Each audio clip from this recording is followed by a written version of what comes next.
my name is Penny. Welcome to my channel. Today I'm going to talk about the books that I'm hoping to read in November. It's not quite the end of October, but I'm thinking about it. So most of the books that I am going to read are library books, so I've got them written down on this handy piece of paper. But my main goal for November is to get through the series that I'm partway through that have been completed. So basically I've got like 20 something, a lot of series that I've read part of, and I'm trying to get that number down because it's way too many stories to have in my head like half finished. So of those books, about 6 of those series are actually completed. So there's no reason why I can't just read the rest of the books and finish them. There's also another bunch of books where I could read the next book in the series, but the whole series isn't finished, and also a whole bunch that I'm still waiting for the next one. So my focus for November is the ones that are completed, that I can just wipe off that list. So I want to get that list down as much as possible this year, because that was my goal for the whole year. I do have a couple of the books in physical form. The first one is Swordbound by Jennifer Roberson, so I'm hoping to start this before October is over, but I'm not sure whether that's actually going to work out. I'm pretty sure I won't finish it, so I will finish it in November. This is the last book in the series, so this will mean I get to tick one series off. I think it's the 7th book in the series. So this series follows Tiger and Dell. Dell is a sword singer from the north, where it's cold and freezing.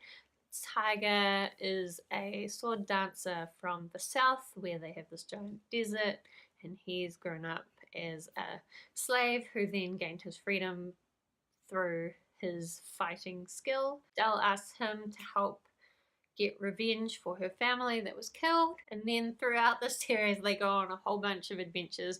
And I think what I like the most about this series is how Tiger sort of starts out as this sexist jerk, you know, like famous sword dancer, goes around sleeping with lots of girls, and not really thinking of them as anything except objects. And throughout the book, Dell kind of educates him, so he starts to be not such a jerk. But it doesn't just focus on strong women, like warrior women like Dell is. It also kind of talks about there being strength in the other side of women, like women who do want to just stay with their family, or women who choose any kind of life. It also has quite strong themes looking into religion and magic and belief and that kind of thing, which I also find really interesting.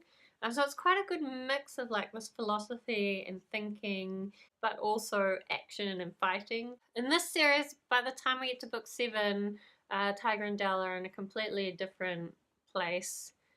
Can't say anything about it without doing massive spoilers, but I'm definitely looking forward to reading the final book in this series and seeing how they end up, because I like Tiger and Dell a lot after reading 6 books of them. So then the next book I have a physical copy is actually also a library book, which is The Chemist by Stephanie Meyer. So this came out earlier in the year, and I was really interested to see what it would be like. When the Twilight books came out, I read them like in 2 seconds. I was way older than the target demographic, but my sister had them and I borrowed them and I just read through them. I can definitely see all the problems with the Twilight books, but they're just kind of like a guilty pleasure. I don't like the movies at all though. Anyway, I also read The Host and I quite enjoyed The Host. I thought a lot of the concepts in that world were really interesting. Although I wasn't that into the romance, but the concepts of the world were really interesting. Seeing what Stephanie Meyer is going to do in kind of a different genre is really interesting. So now of course I have to read it before it's due back, so it will definitely be read in November. So the rest of the books are on my list, and most of them are going to be ebooks. Maybe not all of them. Anyway, let's talk about them. So the next books that I want to read is the Buffy series. So recently I read Buffy season 9 online on Overdrive, but because I was trying to read it all, it was really good.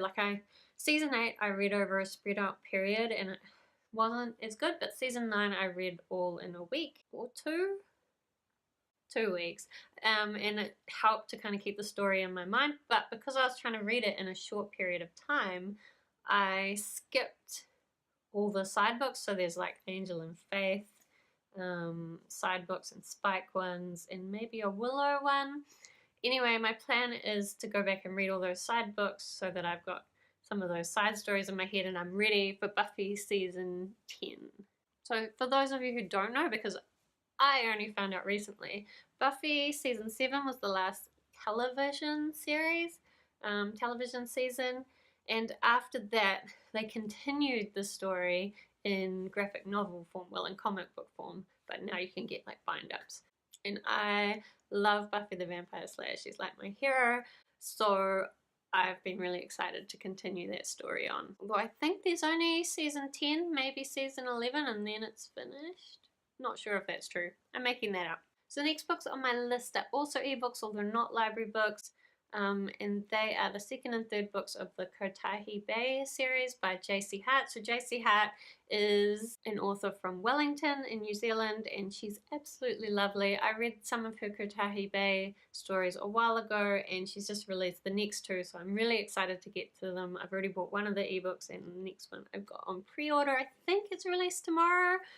So exciting. So in this series, Kotahi Bay is kind of like this rural New Zealand town where there's a whole bunch of strange magical goings on, and each book kind of centers around a different character and how they interact with that world. I don't want to say that much more about it because I don't actually know that much about it. I like to go into it not even knowing, but I really love her writing, so I know that it's going to be great. So the next books on my list are the next couple of books in the Face on the Milk Carton series that I mentioned in some of my earlier videos. So I read the second book, which is Whatever Happened to Janie. They're quite short books, so I figure since this series is one of the ones that is finished, and so I should be able to finish it, I'll try and read the next couple of them. And the next one is Voice on the Radio, and then the next one is What Janie Found. There's actually 6 books.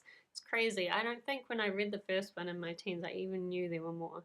Maybe there weren't more then. Anyway, those books are all by Caroline B. Cooney. If I really get time, I'll try and like sneak in the whole series, but that's probably being a bit optimistic. So then the next book on my list is Grave by Michelle Segarra. So that would be the third and final book in the Queen of the Dead series. Just in October, I've read Touch, which is the second book in the series. And when I got to the second book in the series, because it was so long after I read the first one, I was like, what is even going on? So I want to just get to the third book as quick as possible, because then I'll actually know what's going on, and also then I'll have completed a series. So I've already talked about way too many books, but stretch goal, if I get time, I've ordered the next book in the Thirst series by Christopher Pike. So this is another series that if I could read the last 2 books, I will have finished the series. So I've ordered them. I don't know if they'll come on time, because books can sometimes take a long time to get to New Zealand, although sometimes they come quick. You never know. It's like an exciting surprise. But if they do arrive, I'll try to read book number 4, which is called The Shadow of Death. The Thirst series it's really interesting. I read the first 6 books of the Last Vampire series when I was in high school, and I love the Last Vampire series. It follows this vampire in modern times, and she thinks she's the last vampire, but all this vampire drama happens. It also gets quite into religion. There's quite a lot of Krishna in it. So again, kind of that religious philosophy stuff that I enjoy. There's time travel, there's demonic children who are actually gods. It's a crazy series, but it's great. But then, years and years later, I discovered that he'd actually then changed it to be called the Thirst series and wrapped those 6 books up into the first 2 books of the Thirst series. That's a bit confusing, but that's what he did. So then there were 3 more books of the series that I haven't read, and I read the 3rd book and I really enjoyed it, so I'm really looking forward to the last books in the series and to see kind of how crazy Alyssa's life gets. So now that I've talked about that, I'm like, wow, that's a lot of books for November. But that said, I am still on holiday, so I should have a lot of time of reading, although now I'm thinking about it even further. I do have to go away for a conference for a few days, and I'm potentially traveling some more because it's coming up to summer here in New Zealand, so it'll be nice to travel around a bit to all the beaches that we have. And also I'm planning to try and do NaNoWriMo, which I'm often not very good at reading when I'm trying to write my own story at the same time. So possibly that's not a very sensible list, but I'm not always very sensible. So if you've read any of those books, I'd love to hear what you thought about them. Thank you for watching, and I will see you next time.